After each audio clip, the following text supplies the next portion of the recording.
はじめまして、田中飛鳥と申します。どうぞ、よろしくお願いします。はじめまして、君なです。こちらこそ、よろしくお願いします。さんは日本は初めてですか？いいえ、何回か来たことがあります。そうですか。だから日本語がお上手なんですね。いいえ、まだまだです。田中さんの名刺には、木村飛鳥って書いてありますけど。木村飛鳥というのは私の元々の名前です。しかし、今は結婚して、夫の名字に変わったんですが、会社では結婚前の名字のまま木村にしているので、名刺も木村飛鳥になっています。でも、近所の人たちは、みんな私を田中さんと呼ぶんですよ。そういうことですか？韓国では、女の人が結婚しても名字は変わりません。日本も選択的夫婦別姓の動きがありますが、まだ法的には認められていません。はじめまして、田中飛鳥と申します。どうぞ、よろしくお願いします。はじめまして、君なです。こちらこそ、よろしくお願いします。さんは日本は初めてですか？いいえ、何回か来たことがあります。そうですか。だから日本語がお上手なんですね。いいえ、まだまだです。田中さんの名刺には、木村飛鳥って書いてありますけど。木村飛鳥というのは私の元々の名前です。しかし、今は結婚して、夫の名字に変わったんですが、会社では結婚前の名字のまま木村にしているので、名刺も木村飛鳥になっています。でも、近所の人たちは、みんな私を田中さんと呼ぶんですよ。そういうことですか？韓国では、女の人が結婚しても名字は変わりません。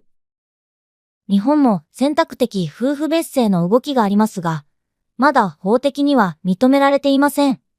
現在、現行民法は、婚姻時に夫または妻のいずれかの死を選択する夫婦同士原則民法750条を規定している。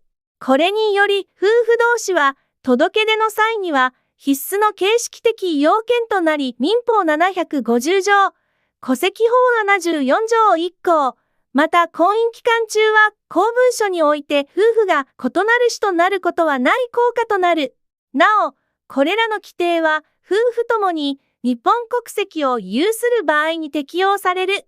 夫婦が共に婚姻前の死を継続使用しようとする場合、婚姻届を提出せず開始を回避する事実婚や婚姻届を提出した上で、片方が旧姓を使う通称使用などで便宜を図ることがある。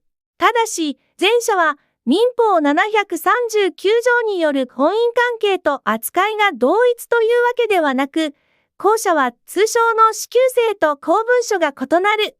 現状では法律的な内縁、事実婚ではない夫婦と別氏は同時には成立しない。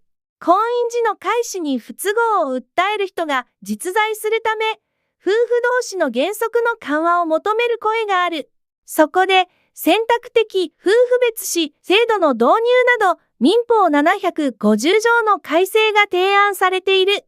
一方で、現状制度の維持を望む人も実在するために民法750条改正の是非を示すような論争が続いている。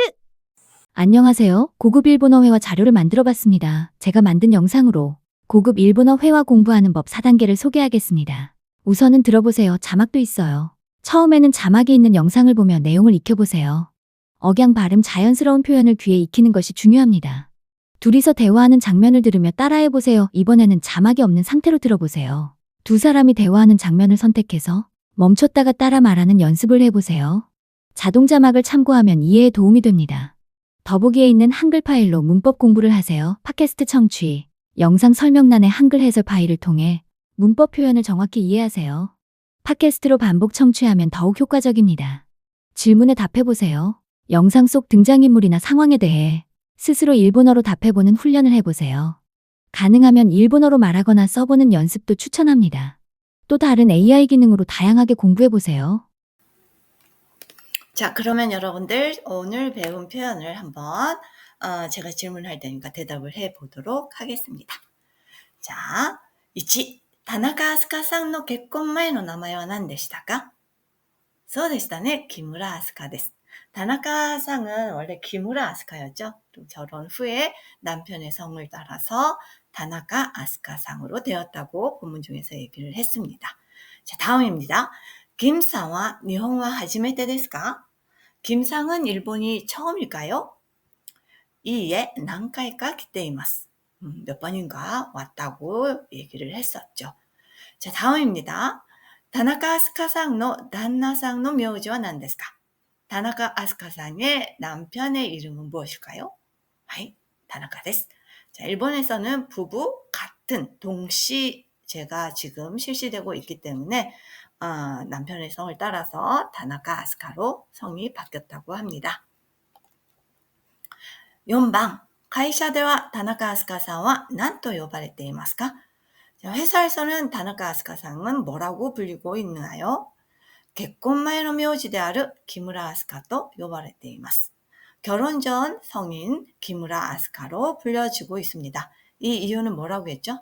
네, 결혼 전부터 계속 기무라 아스카로 살아왔기 때문에 회사에서 저 결혼했어요 이러고 다나카 아스카로 바꾸기도 뭐한 그런 분들이 계속 결혼 전의 성으로 사용하고 있습니다. 문제는 뭔가요? 지금의 호적과 일치하지 않는 또 불합리한 일이 벌어지고 있습니다. 5번, 結婚したら名字が変わる国は韓国ですか? 일본ですか? 결혼하면 성이 바뀌는 나라는 한국입니까? 일본입니까? 일본 ですね. 선택적 부부 별성とは何ですか? 선택적 부부 별성이란 무엇입니까? 요즘 일본 또 정치계에서도 핫한 얘기죠. 자, 한번 대답을 읽어보도록 하겠습니다. 現在、夫婦同氏原則だが、婚姻時の開始に不都合を訴える人が選択的夫婦別姓を求める声があるため、論争が続いています.